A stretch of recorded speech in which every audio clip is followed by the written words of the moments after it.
right here in Melbourne. You can't drive most places right now without going past some of the major road projects. You might notice if you go on the west or past the Westgate Tunnel, once you get over the Westgate Bridge heading out of the city, that tunnel is close to being finished. It is, of course, born out of a promise to get trucks off the roads in the west. It began as an off-ramp for trucks to get to the Port of Melbourne. It then transformed into a massive second river crossing, proposed in Dan Andrews' first term. It will open soon. The massive ventilation stacks that you can see as you drive on that freeway, are they going to do what we want them to do, or will they just pump the pollution into the air that is already pretty bad in that part of Melbourne? Martin Wurt joins you. He's president of the Maribyrnong Truck Action Group. Morning, Martin. Good morning, Raf. What's your specific concern about the ventilation stacks? Look, we feel like we've been duped over here, to be honest. You know, families have been promised less pollution with these trucks going underground, but with the vent stacks being unfiltered, we're still going to be breathing in that pollution. Just because it's coming out of a tall chimney doesn't mean the pollution miraculously goes away. There's actually two of the vents. There's the one you mentioned when you're heading out of Melbourne.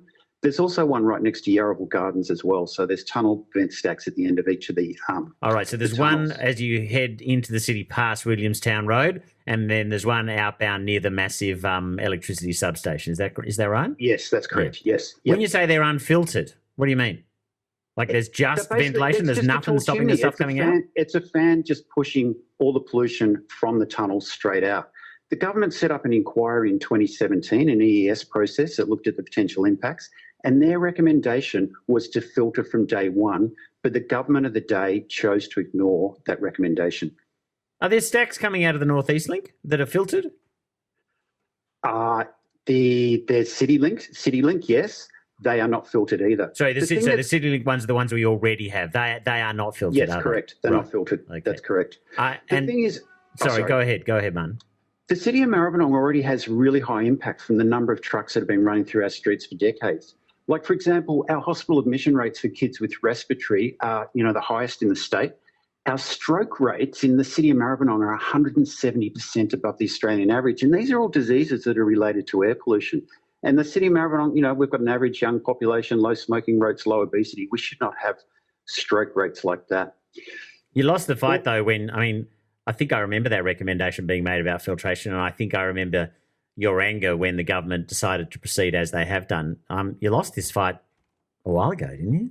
Yeah, no, the fight's never over, Raf, and that's why we're keeping up this pressure. Also, in 2021, the government introduced a new Environment Act, and for the first time, it includes a component called the General Environment Duty, and that's meant to empower communities like ours to stop pollution before it becomes a problem. So what's the point of the government putting in an act like that if it's actually not going to be used? And we know it's proven technology. There's so many countries around the world who do filter their vent stacks. There's a company in Germany, they've been going since 1983. The government keeps saying it's unproven technology, and that's disingenuous. It is proven.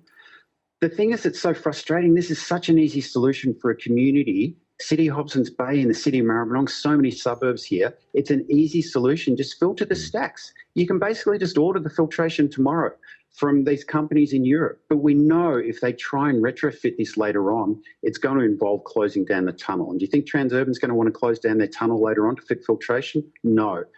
And if that did happen, you can guarantee the taxpayers are going to have to fork up the money for lost revenue while the tunnels are closed. So you do these things now. As I said, it's such an easy solution.